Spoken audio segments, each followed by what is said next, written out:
Amen. Gloire à Dieu. Voilà. Bonjour à tous. J'espère que vous allez bien. C'est vrai que ces temps de prière nous font du bien.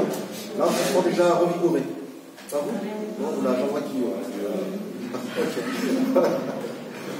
C'est vrai que lorsque Philippe m'a demandé de vous apporter la parole, enfin une pensée, j'ai tout de suite pensé au service. Parler du service, servir.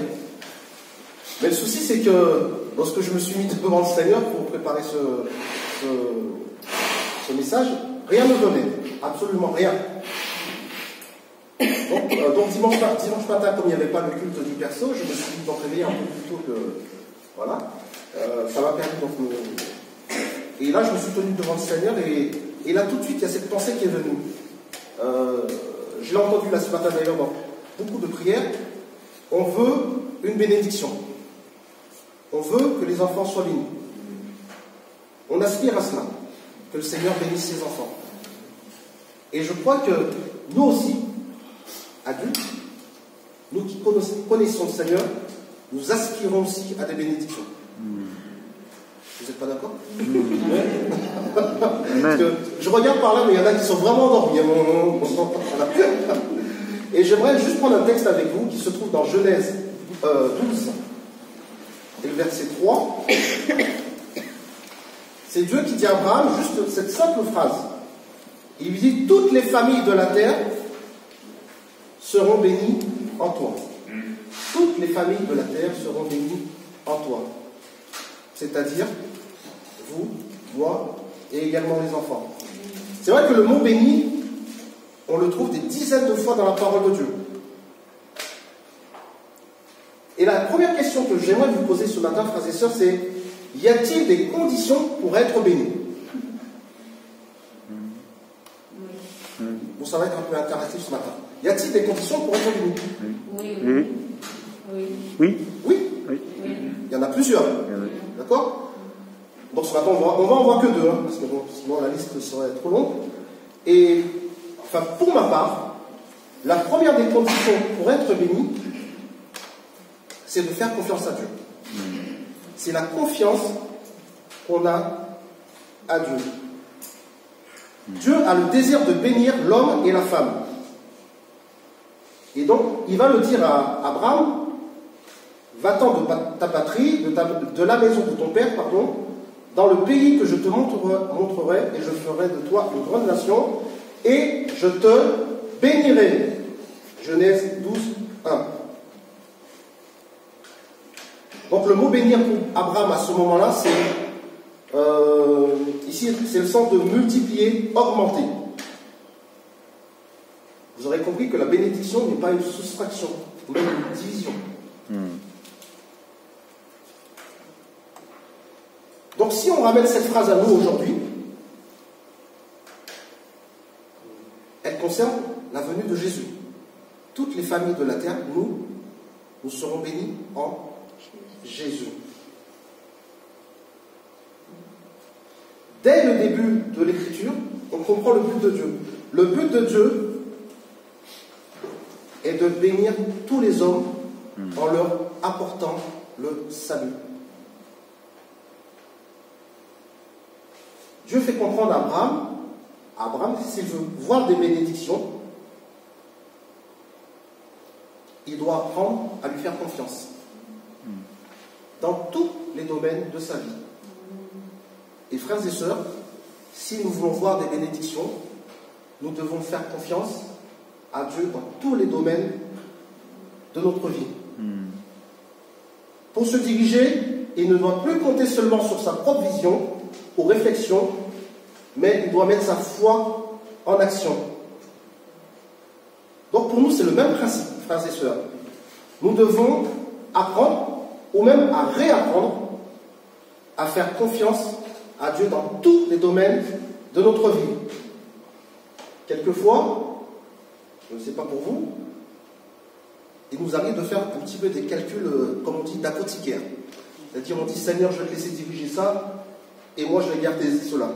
Mais je crois que le Seigneur veut véritablement multiplier les bénédictions dans nos vies, dans nos familles, dans notre entourage, et je dirais plus globalement dans notre pays. Dieu veut multiplier les bénédictions. Et pour nous ici, qui sommes au poteau dans le service, dans le combat, nous croyons que le Seigneur a de grandes bénédictions en réserve. Le Seigneur a de grandes bénédictions à accorder à chacun. Chacun de nous et à chacun de ses enfants, à chacun des préados, à chacun des ados.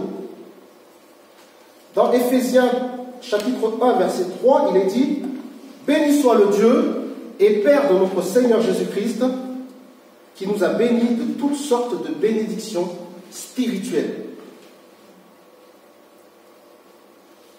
Dieu est un Dieu d'abondance. Dieu est un Dieu d'abondance. Et son désir, frères et sœurs, c'est que chacun de nous, nous puissions bénéficier de ces richesses. Dieu ne donne jamais en compte. Dieu ne nous donne jamais des bénédictions au rabais. Mais il donne avec plénitude. Lamentation de Jérémie, chapitre 3, verset 22. Les bontés de l'Éternel se renouvellent chaque matin. Amen. Et pas de temps en temps, chaque matin, tous les jours. Donc pour vous aussi, pour nous aussi, qui servons le Seigneur, il a des bénédictions en réserve pour nous aujourd'hui. Il en a aussi demain, après-demain et dans les jours qui suivent. Mais si nous accordons réellement notre confiance au Seigneur, il agira en notre faveur.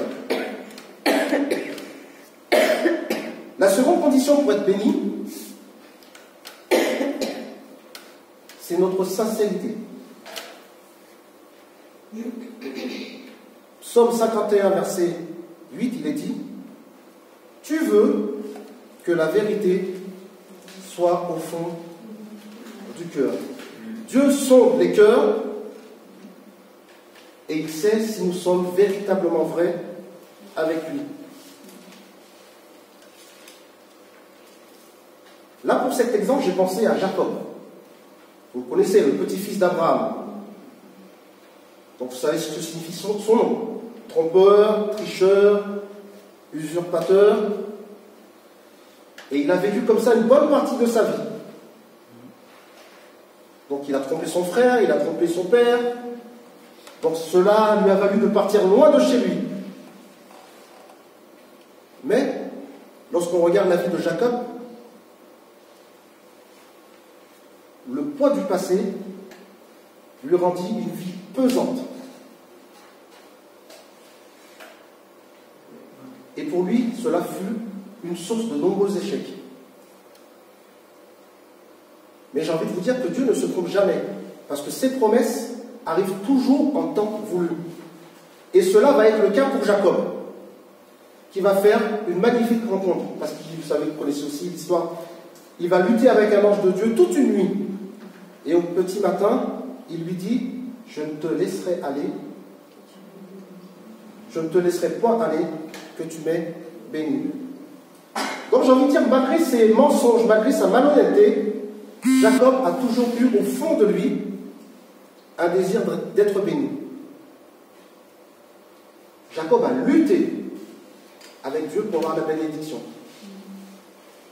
Donc, c'est pour ça que tout à l'heure je parlais de combat. Nous aussi, nous avons à lutter avec un cœur sincère pour obtenir des bénédictions.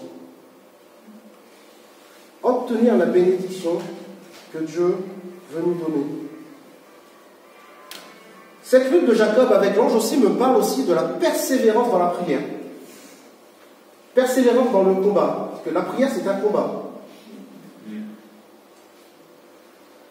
Nous savons que Dieu lui a permis d'avoir le dessus, mais Dieu lui déboîta quand même la hanche pour lui rappeler qu'il devait plus marcher par ses propres forces, mais qu'il devait se confier totalement en Dieu et compter uniquement sur lui.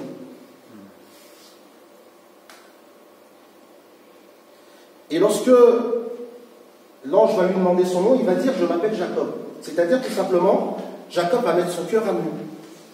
Il va être sincère, il va confesser. Il va lui dire, je m'appelle Jacob, c'est-à-dire il dit, je m'appelle le tricheur, le menteur, le voleur, tout ce que vous voulez, quoi. Tout ce qu'il y avait dans son cœur de mauvais est ressorti. À ce moment-là, il a eu un comportement de repentance. Il a eu un comportement sincère. Et ce comportement a plu à Dieu. Donc, frères et sœurs, aujourd'hui, on va parler d'aujourd'hui, le Seigneur désire vous bénir en vous accordant de très généreuses bénédictions. J'en ai noté quelques-unes. Vous allez me dire comment ça se fait, mais vous allez voir. Le pardon, c'est une bénédiction. Le pardon abondant, bénédiction. La grâce, bénédiction. J'ai aussi noté la miséricorde. La grande miséricorde du Seigneur, c'est une bénédiction pour nous. La vie, c'est une bénédiction. L'Esprit Saint que le Seigneur répand sur nous, c'est également une bénédiction.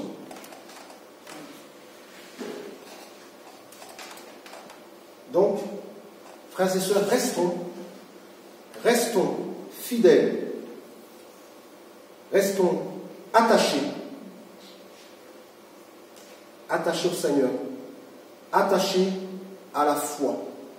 Puisque je crois que pour nous, croyants, la plus grande des bénédictions pour nous, c'est le fait de savoir que nous serons bientôt accueillis là-haut. Enfin, il me semble pour moi. Il me semble que... Enfin, moi, c'est mon but. Je ne sais pas pour vous, mais moi, j'ai envie d'aller au ciel. Amen. Voilà. Moi, je fais tout pour, en tout cas. Gloire à Dieu.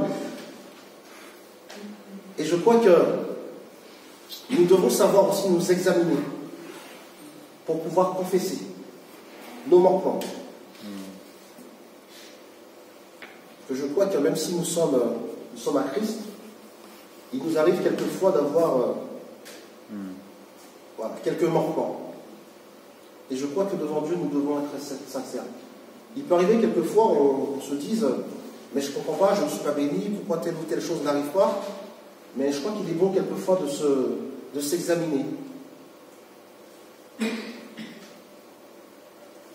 Donc sachons nous examiner pour pouvoir confesser nos manquements. Puisque les bénédictions peuvent tarder à cause de notre entêtement.